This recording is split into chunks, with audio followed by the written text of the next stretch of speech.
Dr. Paul Saladino, you and we've changed our minds on a bunch of things over the last couple of years, but I want to highlight maybe the 5 biggest things that you've changed your mind on in the last 5-6 years. So, without further ado, let's just jump right in, man. Yeah, well, first of all, I'm a vegan now, so, that's just, everybody can just lose their mind about that. Special link down below for 20% off of these suckers, macadamia nuts from House of Macadamia, but it's not just 20% off. There's also a free box of Namibian sea salt macadamia nuts. That's literally a free entire box with whatever your purchase is. So the cool thing about House of Macadamia is specifically their bars. So their bars, the first ingredient is macadamia nuts. I challenge you, if you go to any grocery store, look at the macadamia nut bars, and it might have macadamia nuts somewhere in the ingredient list, but these are legit. The first ingredient, we're talking 45% macadamia nuts. We're talking keto friendly, low carb, also vegan if that's what you're into. The whole thing is amazing, and they're harvested in South Africa. The proceeds benefit the farmers. The farmers have ownership in the company. They're taking the world by storm. That's why you're seeing them on Joe Rogan. That's why you're seeing them on Tim Ferriss. They're everywhere. But that special link down below is a 20% off discount link exclusively for people that watch my video. So it's a special link and a special offer. So you got to use that link, and then you add the macadamia nuts to your cart, and they will get taken off when you check out. So that's how it works, just to make sure you can take advantage of the offer. So check that link out down below in the description. No, I'm joking. So obviously still love meat and organs, but I think the biggest thing for me that I've changed my mind on since I wrote the book in 2019 was carbohydrates, and then in connecting with that, the ketosis and ketogenic diets. So when I wrote The Carnivore Code, and this is humbling, this is what we all do, is we write books, and then you put your thoughts into cement, you freeze your thoughts in kryptonite, and then you change your thoughts and you think, oh, the book, it's just not a living document. But when I wrote the book, I was of the opinion that carbohydrates were not great for humans, and was sort of looking at the literature differently. And over time, I learned personally in my own life, doing a carnivore diet of meat, organs, and fat and salt for 1.5 years, that including carbohydrates in my diet improved my health from there. So my whole story is that I was eating kind of a paleo diet, had really bad eczema, which I'd had my whole life. Getting rid of vegetables and all plant food significantly improved the eczema, so much so that in the last 4.5, 5 years since I've been on this more specific path, I haven't had any flares of the eczema that are significant at all. That's a big deal because I had massive eczema on my elbows, my wrists, my hips, so much so that I really couldn't even wear pants easily. It would get on my shirts. I couldn't do jujitsu because I had eczema on my knees and it was getting infected. So getting rid of vegetables really helped with my eczema. But then I learned after 1.5 years that I was getting such bad muscle cramps, heart palpitations, sleep disturbances. My testosterone was kind of going down. Right now it's around 700 or 800. I've included carbohydrates in my diet for the last 2.5 years. But at that point it was going 450, 500, it was significantly lower. And my sex hormone binding globulin was creeping up. So I had electrolyte issues. And what I realized was that I'd been thinking about insulin wrong. I'd been thinking that I needed to keep my insulin low all of the time. And to be fair, on a carnivore diet, my fasting insulin was low, 3.5, 3.0. And I thought incorrectly that if I ate carbohydrates, my insulin would spike and that would be a bad thing, right? What I realized, and I wasn't taught this in medical school, was that insulin spikes after you eat carbohydrates are actually healthy for the human body for a variety of reasons. So insulin is probably something else I've changed my mind on, carbohydrates and insulin. What I realize now is that your body needs an insulin signal after a meal when you eat carbohydrates to signal to the kidneys to resorb and hold on to minerals, sodium, potassium, calcium, magnesium. So the massive, profound electrolyte problems that people get on long-term ketogenic diets are almost certainly due to a lack of insulin signaling at the level of the kidney. There are various levels of kidney physiology upon which insulin is going to act, but people in the ketogenic space, I think, are well-intentioned, that they're trying to hold on to minerals by including massive amounts of salt in their diet, but it just doesn't work because you need an insulin signal at the level of the kidney to hold on to those things. So the first thing I did when I sort of transitioned off a ketogenic zero carb, quote unquote, carnivore diet was include honey in my diet. And the first couple of days I felt a little weird because I was physiologically insulin resistant. And then your body kind of adjusts to this, my blood sugar spikes normalize. And if I eat honey today or a few years ago after I had adjusted to having the carbohydrates back in my diet, my blood sugar might go to 130, 140, 150 milligrams per deciliter. But I don't worry about that because if you look at the actual shape of that curve, it comes back down to a baseline very quickly, within the hour for sure. So this is normal human physiology, and we should not fear glucose spikes in a metabolically healthy individual. It's going to go up, it's going to come back down. That's normal, and that insulin signaling is healthy for humans at so many levels. It's healthy for our hormones, it's healthy for our brains, it's healthy for the production of glutathione and the resorption of minerals. So that idea of insulin being all bad all the time and including carbohydrates in my diet, that was a huge, huge thing. And now we know, I mean, there's tons of research that I just didn't see at that point, that I was sort of blind to, about carbohydrates for athletes, carbohydrates post-exercise. I mean, we just worked out. I have holes in my shorts now from the weight belt, and this, this weight that I was using has ripped a hole in the front of my shorts here. And carbohydrates post-exercise are so clearly shown to improve performance. Carbohydrates overall are shown to improve all sorts of metrics in humans: testosterone, recovery, sleep, all kinds of things. So those are two big ones for me from the outset. Now, on the cramping side, I've got a question.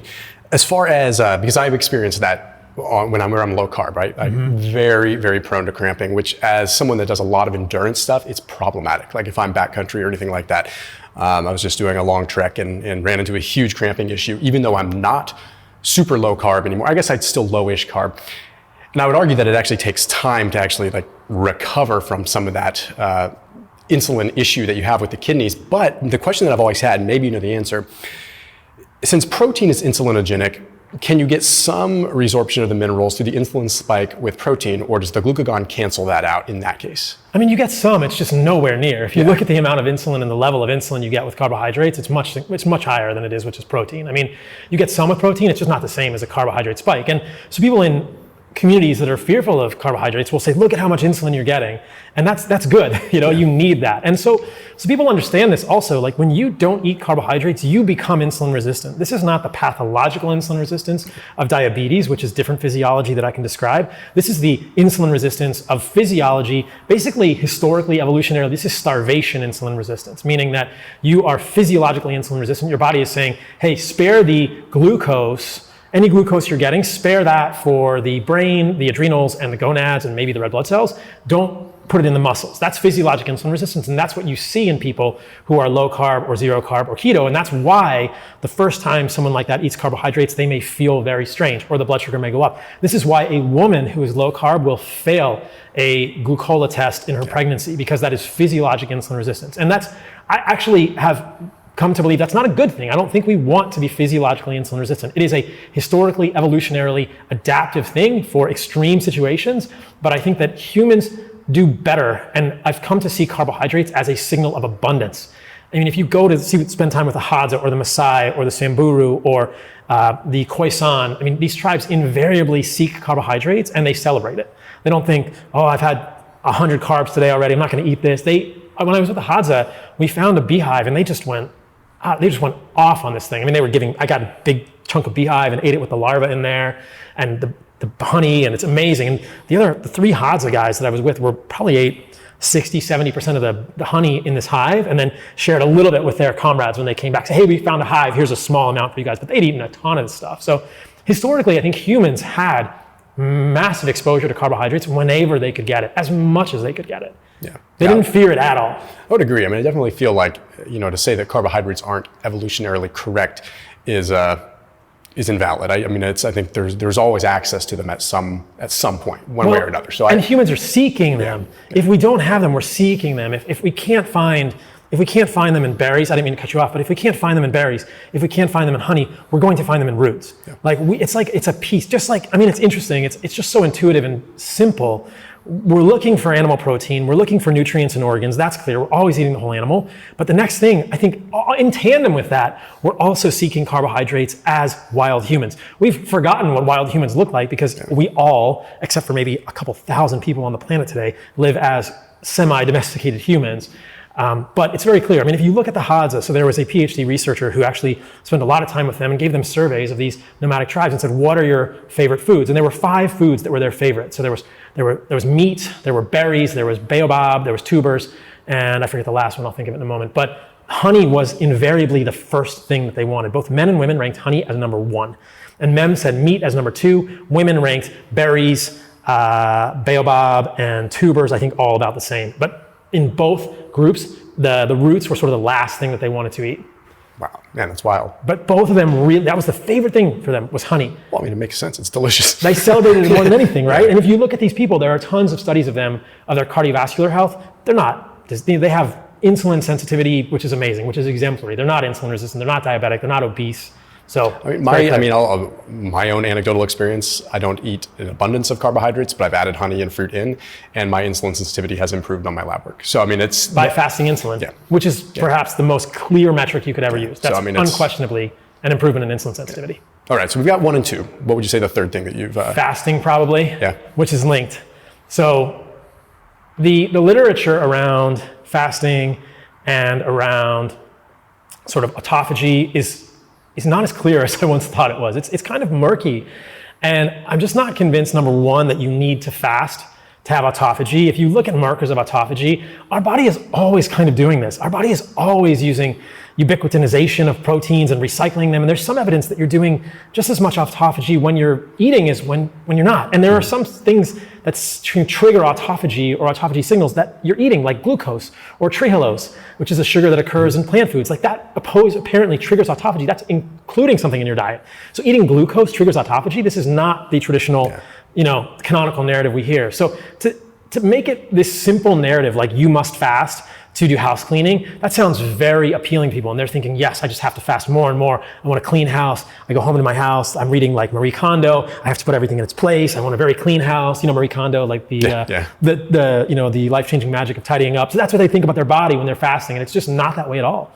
And there's some evidence that potentially fasting could induce negative cardiac remodeling or lead to fatty infiltration in cardiac tissue. So it's just, fasting is not as benign as people believe it to be, in my opinion, and people get super freaking triggered when we're talking about this. So I know the comments are going to be out of control, but I don't fast anymore, and I don't think that it should be taken as a completely benign intervention. I mean, it was all the rage 4 or 5 years ago, and I was doing carnivore, I was doing intermittent fasting, and I just think that's not how I think about it today. I think that there's benefit to giving your body signals of abundance, and we can talk about cancer more if you want or wherever, but I think that there's interesting evidence that sometimes doing too much autophagy is almost leading you toward cancerous pathways. And it's too much of it's a constant give and take. I like the way that Mark Sisson actually put it. He was like, I don't even like the word fasting. He's like, I like fractal eating. He's like, I go through periods where sometimes I don't eat, but it's not like I'm consciously thinking about it. And I've come to think that like the body should be flexible enough to handle periods of time without food, but it doesn't need to be this deliberate thing all the time. It's like Mark Sisson, it was interesting. He's just like, sometimes I just don't feel like eating lunch. It's fine. If I don't want to eat, but I feel like I have a level of adaptation that allows me to do that. And it made a lot of sense with me. And, personally, the reasons that I will still train fasted in the morning is I feel good fasted in the morning, but I also work out first thing in the morning, and it also just feels weird sometimes. But to your point, if I'm going to eat something when I work out, it's going to be something like watermelon or honey or something that's just like quick absorbing, really quick. I've sort of come, I would say, full circle in accepting that fasting is not the end all be all by any means. But I do think that for some people, it's psychologically just how it works for them. Like if they can put themselves in a box and not eat during that period of time, if that's what works for them, and that's what worked for me when I lost a lot of weight. And I recently did a video kind of talking like why I don't fast so much anymore myself. And I was just thinking, okay, I'm down at the body fat percentage I want to be at. Is it anal retentive for me to say like, okay, I need to fast X amount of time? Yes, it is. Yeah. So it's, right. So but I also enjoy how I feel certain times of it. So I just don't keep a logbook of when I fast anymore. It's just like, it's just going to happen when it happens. I've recently learned about some metrics on the blood work that I think can be very revealing for people. And I think there's a lot of research on this cortisol to DHES ratio. And it's not a fasted cortisol to DHES. It can be like multiple times a day you can look at it. But there's pretty good evidence that ratio can tell us, it correlates very strongly with longevity and morbidity. And so this is really powerful. So I think that if people are curious about this, like I think that one of the problems with Western medicine is it's kind of like 35 years of an anachronism. Like we're just thinking about things like the literature suggested 35 years ago. We're not really up to date. And Western medicine, I think of as like the Titanic. It moves very slowly. But I think everyone, when they go to the doctor, should be getting a fasting insulin. And we should all be getting cortisol to DHES every single time you go to the doctor, probably fasted and in the afternoon, and comparing those and sort of tracking those. So the one metric that I started tracking a few years ago is fasting insulin. And that's been really valuable, just to be like, I'm on carnivore, strict carnivore, just meat and organs, my fasting insulin is low. I add carbohydrates, my fasting insulin is low. I add more carbohydrates to 200 or 300 grams a day from fruit and honey, something that a lot of people would say is pure sugar, quote unquote. And again, my fasting insulin remains low, sometimes lower than it was on carnivore. So I think we should all also be looking at cortisol to DHES ratio and just using this as a metric if we trust or we believe that the science is robust. And I think it's pretty solid with this ratio, and saying, hey, I'm going to go do some workouts fasted this week. I'm going to get a cortisol to DHES ratio. Or if you're keto and you really believe it, get a cortisol to DHEAS ratio, and then add carbohydrates and see how it changes. Because on one side is the cortisol, right? This is a stress hormone, and I think that there's a lot of validity to thinking about cortisol as an aging hormone. There are actually papers published, review papers, asking the question, is cortisol an aging hormone? And I think the literature there and the evidence is pretty robust that it is. And you don't want your cortisol to be chronically, tonically high in general. And I think if you look at people on keto, they're going to have higher levels of cortisol. I mean, there is this moment in the morning when you get this cortisol awakening response. And yes, that is a physiologic diurnal thing that happens. But other than that, you do not want your cortisol to be high. And I think what we see in humans is between meals, if you're fasting, your cortisol starts creeping up. And that to me is a signal. Maybe it's time to, if you have access to them, eat some carbohydrates to keep it down. We live in a stressful world. Driving, you get traffic, you have family things. Why are we putting more stress into our bodies? I think that at some level, it's very hard to make an argument for any hormetic. The whole idea of hormesis, I think, is philosophically flawed in many ways, but it's really hard to make a philosophical argument around the benefits of cortisol for hormesis in humans. I mean, it's clearly, there are such strong arguments now that it's aging, that it's pro-diabetic, that it's pro-liver fat. You want to keep this down, and I think that it's very cut and dry just to get cortisol to DHEAS and do interventions in your life and see what changes it, and you want to minimize that. You want that ratio to be as low as possible, less than 0.3 perhaps. And because you want your androgens, this DHEAS is a androgen precursor in the human body. You want your sort of sex hormones for both men and women, these androgens for both men and women to be high, and you want your cortisol to be low. And that's pretty cut and dry. It's like black and white. No, that does make something to watch. Yeah. Makes a lot of sense. And that's something that anyone can go get an easy test on. That's a pretty inexpensive test too, if you were to just go a la carte too. As is fasting insulin, $25, $30 cash. I want to start like a nonprofit and just make fasting insulin free for people, or make it accessible, because I think it would change the landscape. I do agree on that. Definitely agree on that. Yeah. All right, so we got 3 now. All right, what's number 4? He's pushing me. So we got carbohydrates, insulin, fasting. I think I would probably say grounding, which is a little bit different. Interesting. Yeah. I used to kind of think grounding was woo and didn't really give much thought to it. And now I think about it every day. And I've really only just begun to look at the literature, and I'm sort of medical, biochemical minded. I need to kind of dust off the physics and the electrical engineering side of it. And so, but it is interesting to think about the way that our bodies are different when we're grounded, which is kind of connected to the earth, and when they're not. And there's not a ton of literature here, but the literature is interesting and it's compelling that, like, right now, actually, this is funny. We have, I was showing you these shoes that a company sent me that have a grounding plug in them. And they sent me this thing called a continuity meter.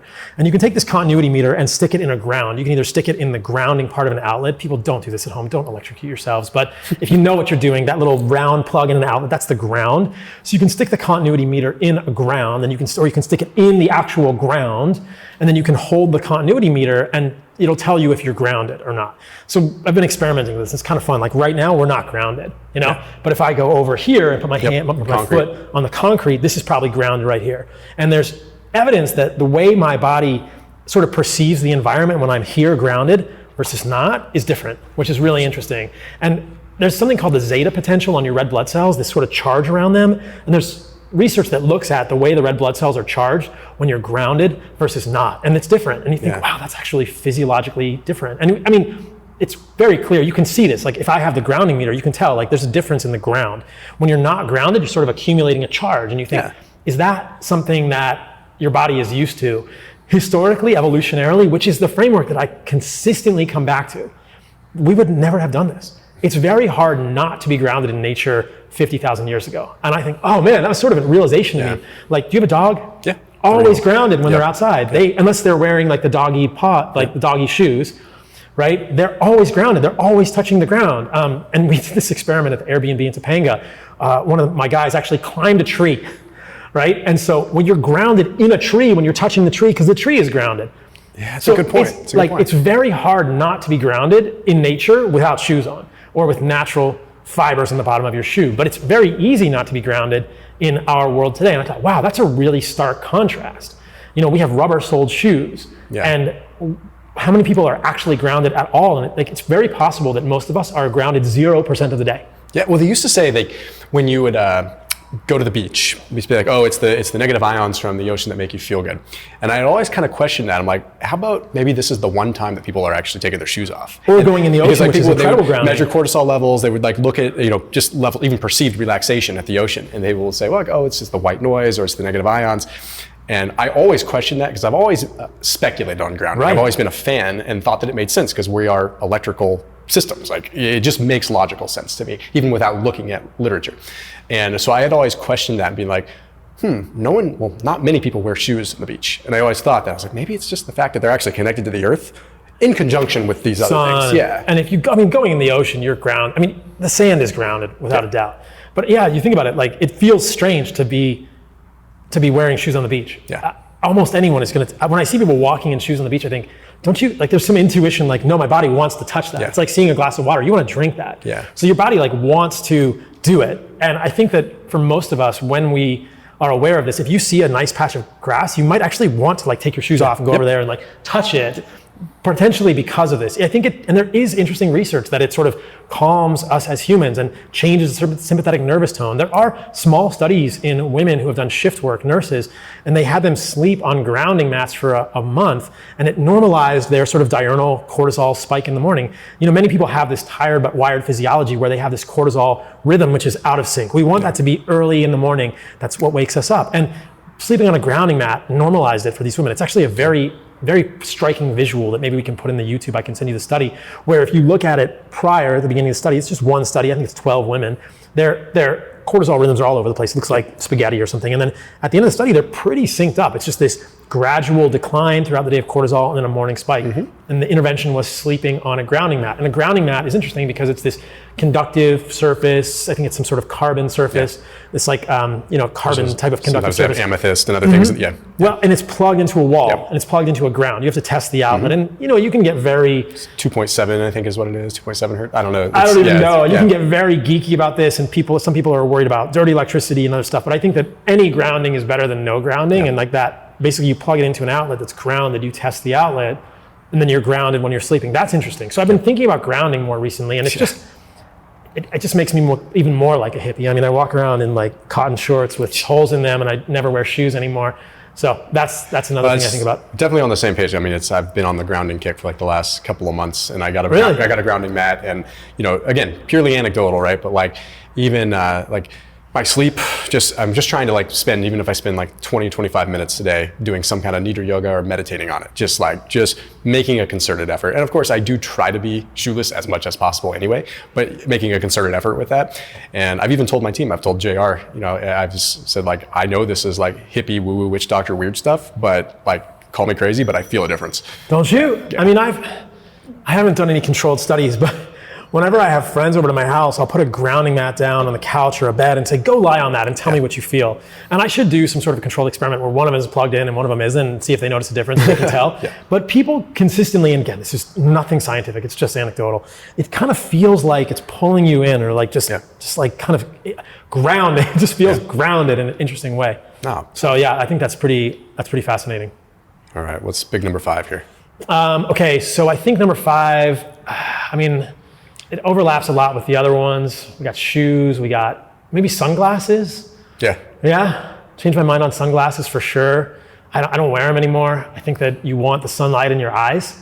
And I don't know. I think that there are times when it's super bright out. I just wear a hat rather than sunglasses because I don't want to confuse the brain. Like, this is so interesting that your eyes are, I've heard many people say this, but your eyes are sort of this exterior brain. These are outgrowths of your brain, and they're looking at the natural world. And so, yes, right now we're sitting under blue lights, not super evolutionarily consistent, but why would I want to walk around all day with some sort of UV filter on my eyes that kind of confuses my circadian rhythm? That doesn't make sense to me. Like, why would we do that? Yes, if you want to shade your eyes from something, I put a shade up here. And in Costa Rica, where I live, I will wear a hat to protect my face from the sun. I don't use sunscreen unless I'm surfing. And when I'm surfing, I use a tallow-based sunscreen with zinc, with essentially no other active ingredients, because I'm really interested in sunscreens these days. But I just put that on my face when I'm surfing. I don't put sunscreen on my body. I do have some Italian heritage, so I tend to tan. It looks like you do too. Yeah. And so I will put a hat on if I'm walking around, but I don't wear sunglasses because I want sort of the full spectrum of light coming into my eyes throughout the day. I want that information. I think that for so many of us as humans today, a lot of health and disease is connected with the fact that we're giving our bodies very confusing information. Yeah. There's very confusing information around food, right? We're just not eating the same food anymore. And whether that's processed foods or seed oils, so many evolutionarily inconsistent signals to humans. How could our bodies be healthy, right? We're not grounding.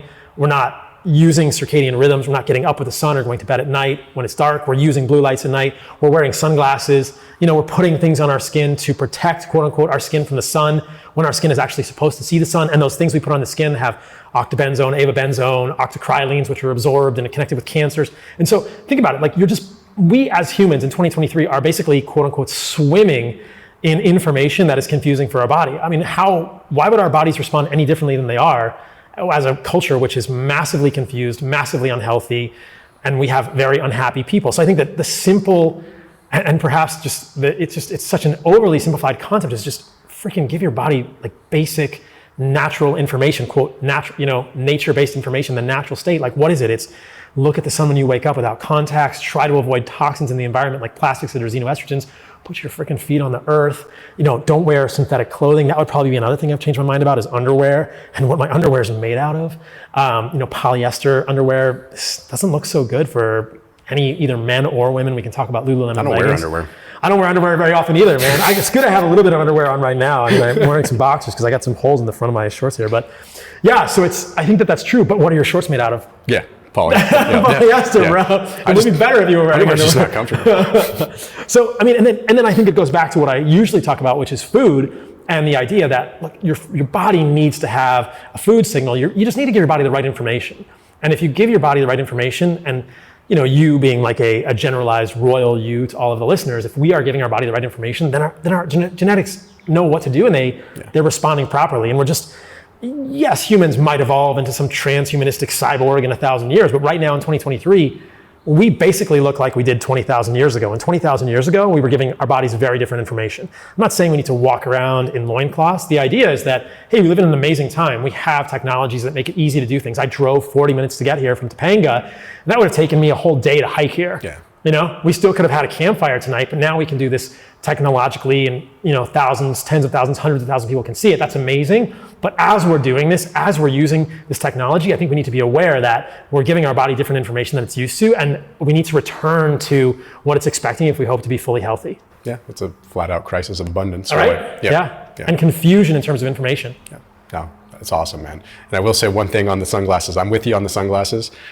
I did go snowblind one time. Oh my God! Well, all right. Which I was hiking, climbing Mount Whitney, and so I was at like probably 13,000 feet or so, and I was like, I'm not wearing sunglasses in this time. It's extreme, right? And I come back down, and I'm sitting down, and we're having dinner afterwards, and I'm sitting down, and my wife says, "Tommy, your eyes are bleeding." I'm like, what do you mean? She's like, "You look like Terminator." I'm like, "What's going on?" And I'm like, "I have blood in my eyes," and then I start showing like I have sandpaper in my eyes, right? And went completely blind, couldn't see, and ended up in Lone Pine Hospital, which is like a rinky-dink, really scary hospital just in the Eastern Sierras. And they had to give me these drops that they basically said, if you use these basically more than twice in a 10-year period, you will go permanently blind, because it's like the only way to get the eyesight back. I don't even know what the hell was in them, but it was just like, give me anything at this point to get my eye, it was. So now, anytime I'm going in the snow for longer than 2 hours, I'll wear sunglasses, but other than that, no. Yeah, extreme circumstances, and I've done that too. I mean, I've climbed, the last time I climbed significant things was Whitney, or actually it was Rainier during my residency, and I did, you definitely wear sunglasses if you're on a freaking white snowfield and the snow is blaring down. But listen, most people aren't. 0.001% of people on this podcast are listening to that, are doing that, and most people are just wearing their sunglasses. I mean, when I talk to women, they say, I'm wearing sunglasses because I don't want to get wrinkle lines in my eyes from squinting. Okay, great, wear a hat. Hide emotion, which is a whole different question, right? Yes. That's a whole different thing. Like communicating, if you're wearing sunglasses, I know there's some early literature coming out surrounding even Botox and how it's affecting how people are communicating, which is really interesting, because if you look at someone that's had work done, the feedback, the loop is just, that signal is completely distorted, because there's this body language and this facial language that we would have if I'm talking to you and we're communicating, but if you're frozen, but it's the same kind of thing. If you're wearing sunglasses, I'm trying to communicate with you. I'm a big believer in that. Yeah, I thought the same thing with Botox, and it's, you meet people in real life, and especially here in Los Angeles, every once in a while I'm talking to someone and I think like, what is going on? Like, why am I not getting the right emotion? There are so many muscles in the face. Yeah. I don't remember how many muscles, but the complexity of human facial expressions is incredible. And to mute part of that is to take away some of our communication as humans. And I understand that women or men don't want to look older, but I mean, some women don't even want to laugh because they don't want to get wrinkle lines from laughing. And I think that's just ludicrous. But I agree. I think Botox changes the way that we're communicating as humans, and sunglasses too. You can't understand someone's emotions properly, just like masks did. And there's so many kids now that have perhaps stunted development from growing up not seeing facial expressions when they were young during the whole travesty that we just went through. So who knows? No, I'm with you, man. Yeah. Well, where can everyone find you, bud? Paul Saladino MD on Instagram, and then that's pretty much the best place. On all the socials, it's Paul Saladino MD. Well, as always, brother, thank you, man. Thank you, man. All right, Dr. Paul Saladino, you and I